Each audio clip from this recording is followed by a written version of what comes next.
Hello, today I'm going to show you how to calibrate the motion controls Nintendo Switch to GCN controller. We're going to settings, system settings, and else. If you're going to calibrate the motion control, you can switch to motion control, then push the start pause button in the center of the GCN controller, push it and hold it.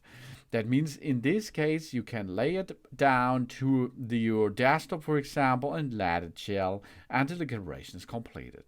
That's how to call motion control calibration. And you can check the buttons by using the symbols and press them as you see that here. So that's professional troubleshooting. Thanks for watching. Please subscribe me and give me a positive feedback. And I hope to see you again on my channel. Sun Sun!